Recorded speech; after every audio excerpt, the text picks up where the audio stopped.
رمضان رمضان ضیائے رمضان ضیائے رمضان ہے بخشش کا پیغام ہے بخشش کا پیغام ملا رب سے یہ انعام ضیائے رمضان ضیائے رمضان۔ بسم اللہ الرحمن الرحیم۔ الحمد للہ الملک الحق المبین والصلاة والسلام علی اشرف الانبیاء واکرم المرسلین وعلی آلہ الطیبین وازواجہ الطاہرات امہات المؤمنین، اما بعد فاعوذ باللہ من الشیطان الرجیم۔ بسم اللہ الرحمن الرحیم۔ الف لام میم ذالک الکتاب لا ریب فیہ صدق اللہ مولانا العظیم۔ الصلاۃ والسلام علیک یا سیدی یا رسول اللہ وعلی آلک واصحابک یا سیدی یا حبیب اللہ۔ سامعین و ناظرین، اللہ کریم کی لاتعداد اور انگنت نعمتوں میں سے قرآن مجید ایک ایسی نعمت ہے جس جیسی نعمت کائنات میں کوئی نہیں، اور اللہ کریم نے امت مسلمہ کے لیے بالخصوص اور ساری نسل انسانیت کے لیے بالعموم جو صحیفہ رشد و ہدایت قرآن مقدس کی صورت میں ہمیں عطا فرمایا ہے، کائنات میں اس جیسا اور کوئی تحفہ نہیں۔ جس کتاب کے سرنامہ کے اوپر ذالک الکتاب لا ریب فیہ کی عبارت رقم ہے کہ یہ وہ مقدس صحیفہ رشد و ہدایت ہے جس میں شک شبہ اور عیب کی گرد کا تصور بھی نہیں کیا جا سکتا، جس کی شان کا یہ عالم ہے کہ وَإِنَّهُ لَتَنزِيلُ رَبِّ الْعَالَمِينَ، یہ منزل من اللہ کتاب ہے، کسی مصنف کسی مؤلف کی تالیف نہیں، کسی مصنف کی تصنیف نہیں، بلکہ اس کو نازل کرنے والا خود خلاق عالم رب کائنات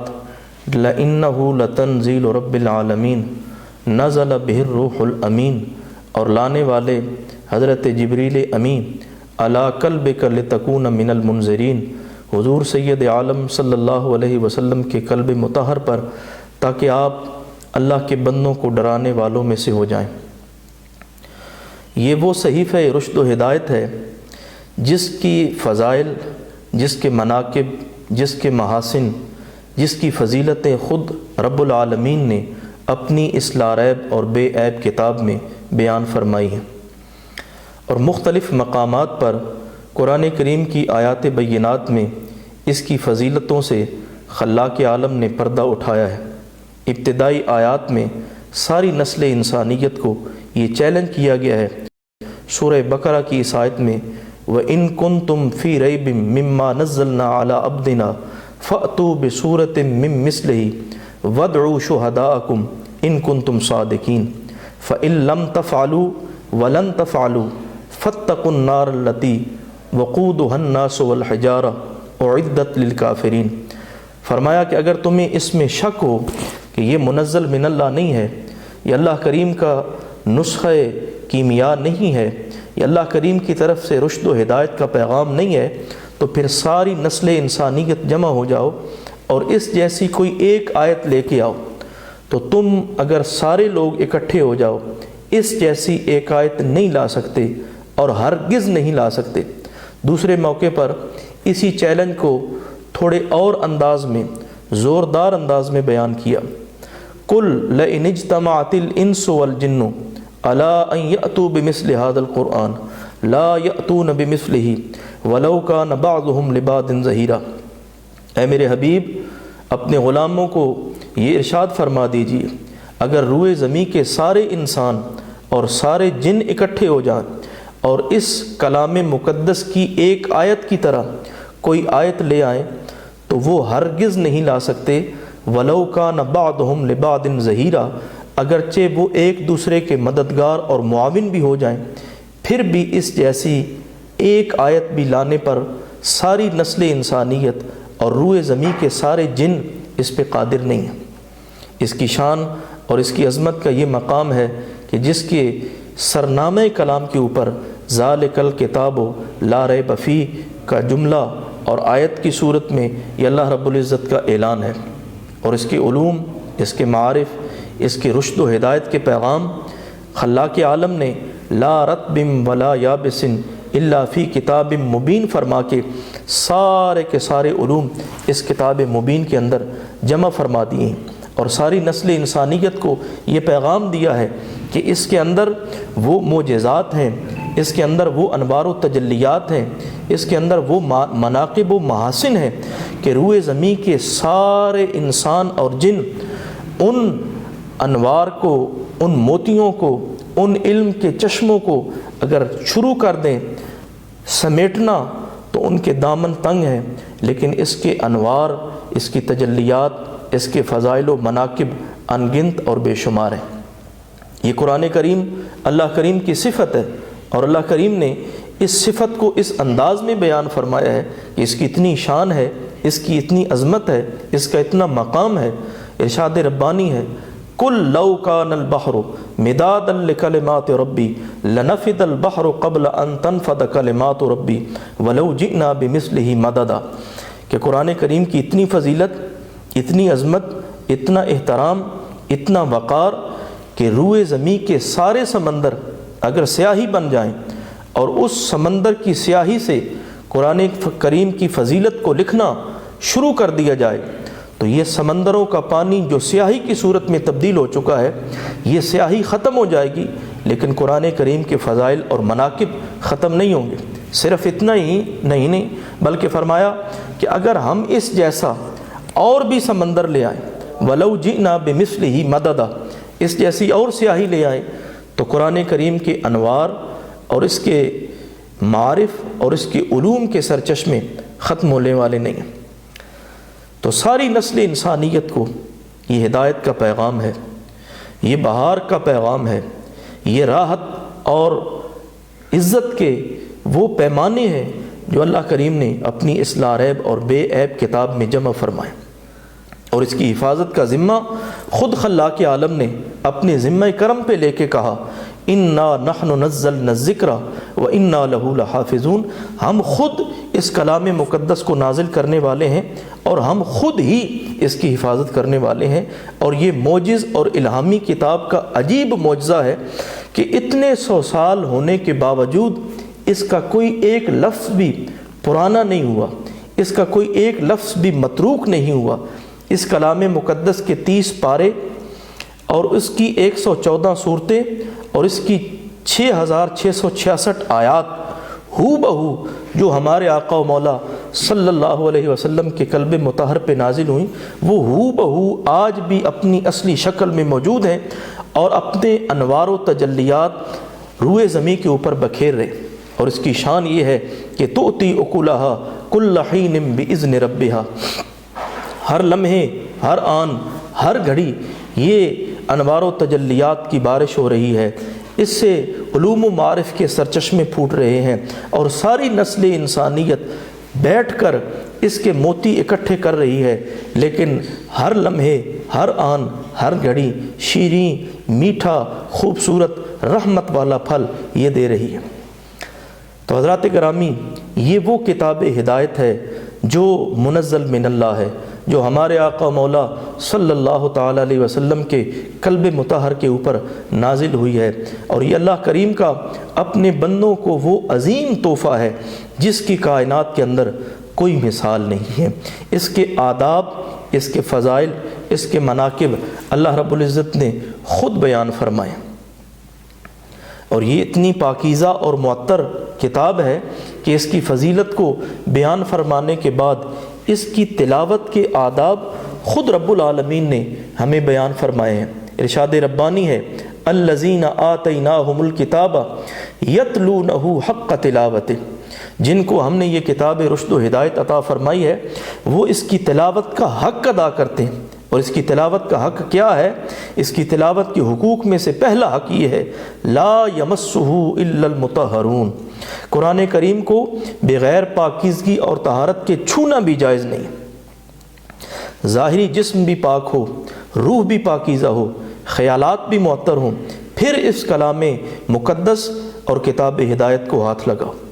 پھر ورتل القرآن ترتیلا فرما کے اس کی آیات کی تلاوت کے آداب سکھائے گئے ہیں کہ سرسری طور پر گزرو نہیں، بلکہ اس کے اندر غور و فکر کرو، اس کے اندر تدبر کرو۔ اور پھر ساری نسل انسانیت کو یہ دعوت فکر دی گئی، افلا یتدبرون القرآن ام علی قلوب اقفالها، کیا یہ قرآن کریم پر غور و فکر نہیں کرتے یا ان کے دلوں کے اوپر تالے ہیں؟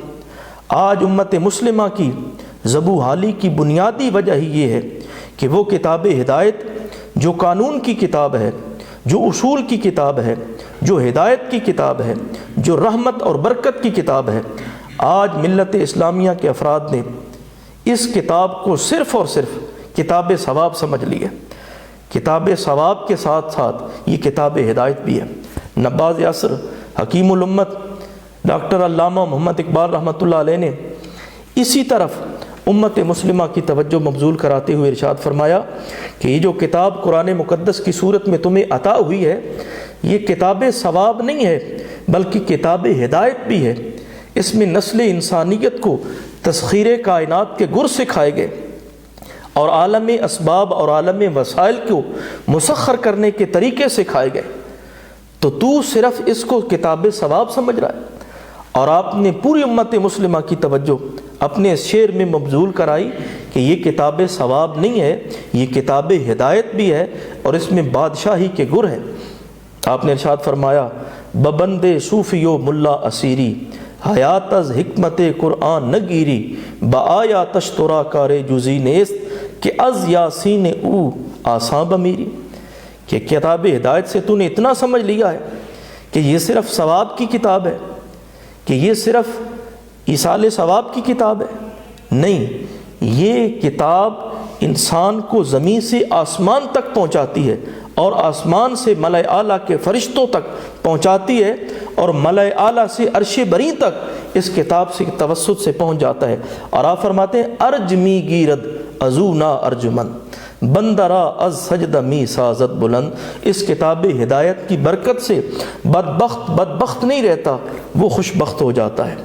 وہ سعادت مند ہو جاتا ہے۔ اور جو حرمہ نصیب ہے اور محروم القسمت ہے، وہ اس کتاب کی برکت سے محروم القسمت نہیں رہتا، وہ خوش بخت اور سعادت مند ہو جاتا ہے۔ اور آپ نے پوری امت مسلمہ کی توجہ اس جانب مبذول کراتے ہوئے ارشاد فرمایا تو حمیدانی کے آئینے تو چیست، زیر گردوں سر تمکینی تو چیست،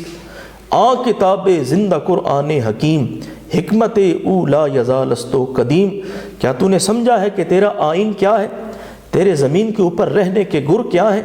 تیرے زمین کے اوپر طور طریقے اور اصول و قوانین کیا ہیں؟ یہ زندہ کتاب جو تجھے عطا کی گئی ہے، جس کا یہ دعویٰ ہے لا رطب ولا یابس الا فی کتاب مبین، کسی خشک و تر کا علم نہیں، کسی برگ و ثمر کا علم نہیں جو اس کتاب مقدس میں موجود نہ ہو، اور تو نے فقط یہ سمجھ لیا ہے کہ اس کو کتاب ثواب کے طور پر کہا نہیں، اس کو پڑھو، اس کو سمجھو، اس کے اصول کو سمجھو اور اس کے اندر تدبر کرو، یہی کتاب تمہیں زمین سے آسمان تک پہنچائے گی اور بدبختی سے خوشبختی تک پہنچائے گی۔ اور ارج می گیرد ازو نا ارجمن، بندرا السجد می سازت بلند، تو بندہ جو اس کتاب کو سمجھ لیتا ہے وہ انتہائی بلند اور فائق ہو جاتا ہے اور زمام اقتدار اس کے ہاتھوں میں آ جاتی ہے۔ اعلیٰ حضرت عظیم البرکت شاہ احمد رضا خان فاضل بریلی رحمۃ اللہ علیہ نے اسی کتاب مقدس کی شان اور اس کی عظمت اور اس کے مقام کو ذکر کرتے ہوئے ارشاد فرمایا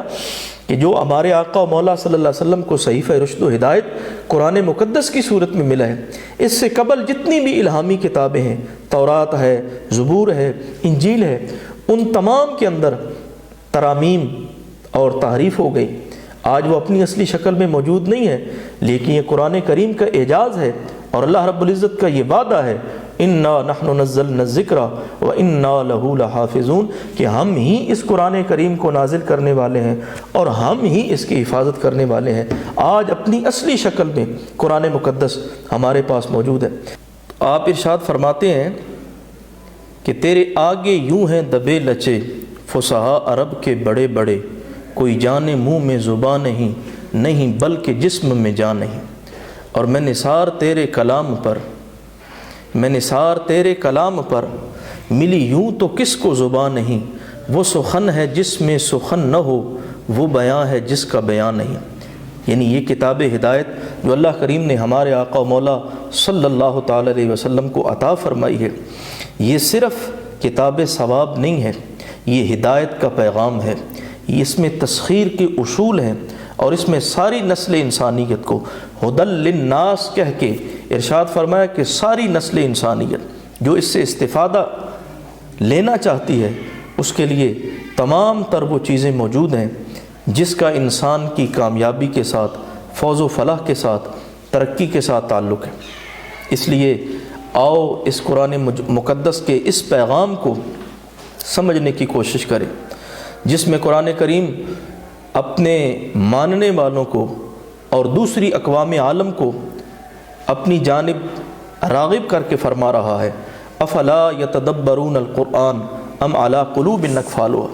کیا تم قرآن کریم پر غور و فکر نہیں کرتے یا ان کے دلوں کے اوپر تالے ہیں؟ تو یہ صحیفہ رشد و ہدایت، یہ ہدایت کا پیغام ہے، اس میں علم کے، حکمت کے سرچشمے ہیں اور اس کے اندر معارف کا وہ سمندر ہے کہ آج تک اس کے موتی لوگ چن رہے ہیں، آج تک اس کے فیض کے چشمے سے اپنی روح کو سیراب کر رہے ہیں، لیکن اس کے معارف ختم ہونے والے نہیں ہیں۔ اگر ہم تفاسیر کی طرف آئیں تو ہزاروں کی تعداد ہے تفاسیر میں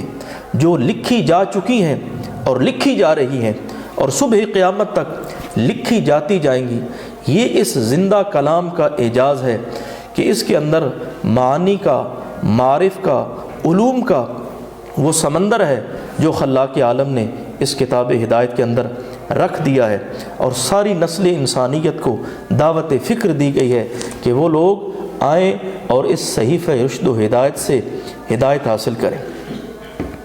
پھر اس قرآن مقدس کو اللہ کریم نے حضور سید عالم صلی اللہ تعالی علیہ وسلم کو عطا فرمانے کے بعد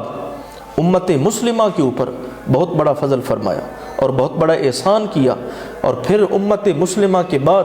ساری نسل انسانیت کے اوپر احسان کیا کہ اس کتاب کے اندر کوئی کجی نہیں، کوئی ٹیڑھا پن نہیں، اور اس کو نازل کرنے کا جو بنیادی مقصد ہے وہ خود ہمارے آقا و مولا صلی اللہ علیہ وسلم کو اللہ کریم نے بیان فرمایا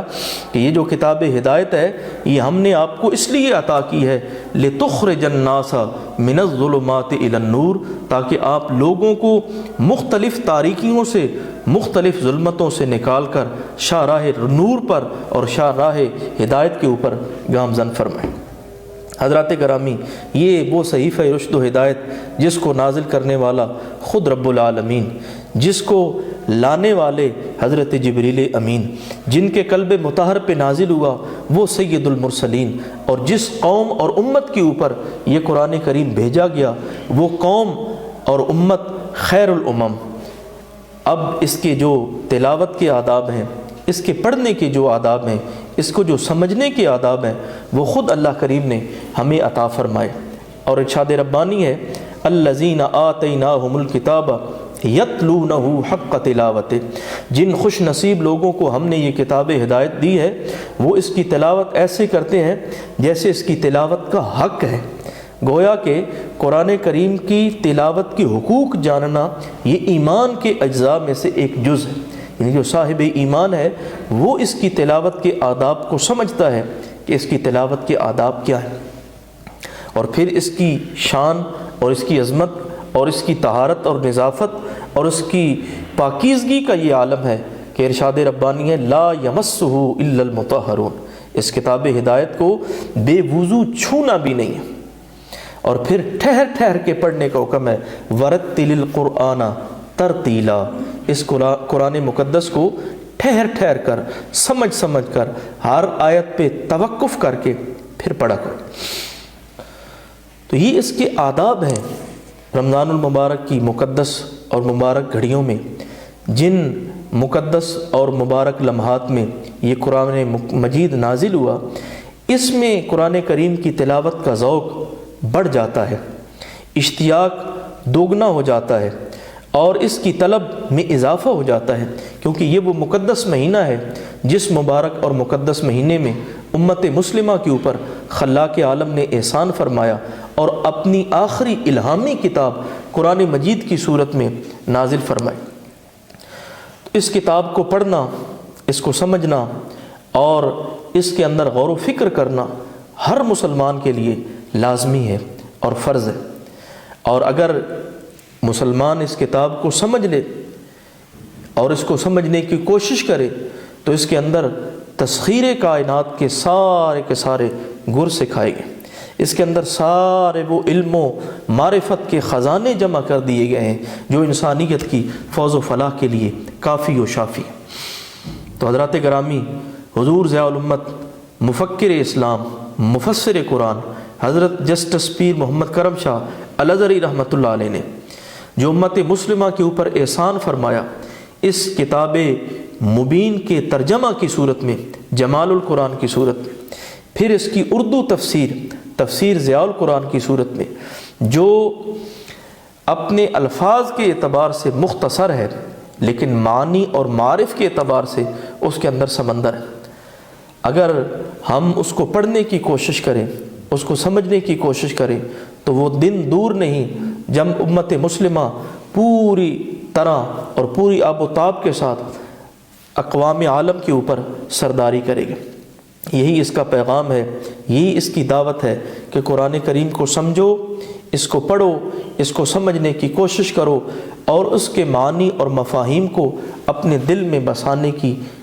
کوشش کرو، اور وہ دن دور نہیں ہے کہ جب قرآن کریم کی برکت سے تم خوش بخت ہو جاؤ گے، سعادت مند ہو جاؤ گے، اور زمام اقتدار کل تمہارے ہاتھ میں ہوگا اور حکومت اور سرداری کا تاج تمہارے سر کے اوپر ہوگا۔ ارج می گیرد ازو نا ارجمن بندرا از سجدمی سازد بلند، نو انسانی را پیام آخری حامل او رحمت للعالمین۔ اس کو اٹھانے والے جناب رسالت مآب صلی اللہ تعالیٰ علیہ وسلم ہیں۔ آئیں اس کتاب کو پڑھیں، اس کو سمجھنے کی کوشش کریں اور اس کے معنی اور معارف کے سمندر میں غوطہ زنی کی کوشش کریں۔ خلاق عالم ہمیں اپنی اس لا ریب اور بے عیب کتاب کو سمجھنے اور اس کے احکامات کے اوپر عمل کرنے کی توفیق عطا فرمائے۔ اور بالخصوص آخر میں یہ پیغام دینا چاہوں گا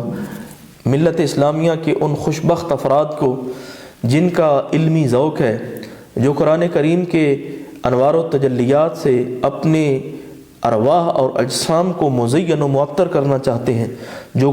اپنے قلوب و اذہان کو اس کے معنی سے بہرہوند کرنا چاہتے ہیں، ان کے لیے یہ خوشخبری ہے کہ ملت اسلامیہ کا وہ عظیم ادارہ دارالعلوم محمدیہ غوثیہ بحیرہ شریف، جہاں سے قرآن کریم کی تعلیم کا 1925 کے اندر آغاز ہوا اور 1925 سے لے کر آج کے دن تک، اور آج کے دن سے لے کر انشاءاللہ العزیز صبح قیامت تک یہ علم و حکمت کے فیضان کا سلسلہ اور تعلیم قرآن کا یہ سلسلہ جاری و ساری رہے گا۔ آئیں، ان افراد کو دعوت فکر ہے اور ان کو خیر کی دعوت ہے کہ جہاں قرآن کریم کی تعلیم کا اہتمام کیا جا رہا ہے، جہاں قرآن کریم کو سمجھنے کی کوششوں کے اوپر وسائل و اسباب خرچ کیے جا رہے ہیں، ان لوگوں کو دعوت فکر ہے کہ آئیں، ہمارے دست و بازو بنیں اور اس خیر کے کام میں، اس بھلائی کے کام میں ہمارے ساتھ شامل ہو جائیں، اور قرآن کریم کا یہ پیغام جو ہم دنیا کے کونے کونے تک پہنچانے کی کوشش کر رہے ہیں، ہمارے شانہ بشانہ کھڑے ہوں اور ہمارے ساتھ شامل ہو جائیں۔ اللہ کریم آپ کا حامی و ناصر ہو۔ ہمارا مقصد یہی ہے کہ تعلیم قرآن عام ہو جائے اور ہر پرچم سے اونچا پرچم اسلام ہو جائے، یہی ہماری کوشش ہے اور انتہائی کوشش ہے۔ ان خوش نصیب افراد کو دعوت فکر ہے کہ وہ دارالعلوم محمدیہ غوثیہ بحیرہ شریف کے دست و بازو بنے اور اس کے خیر اور فلاح کے کام میں وہ معاون بنے، تاکہ آپ بھی اس خیر کے کام میں ہمارے ساتھ شریک ہو جائیں۔ آپ سب کا اللہ کریم حامی و ناصر ہو۔ وآخر دعوانا ان الحمدللہ رب العالمین۔ رمضان رمضان ضیاء رمضان ضیائے رمضان ہے بخشش کا پیغام، ہے بخشش کا پیغام، ملا رب سے یہ انعام، ضیائے رمضان، ضیائے رمضان۔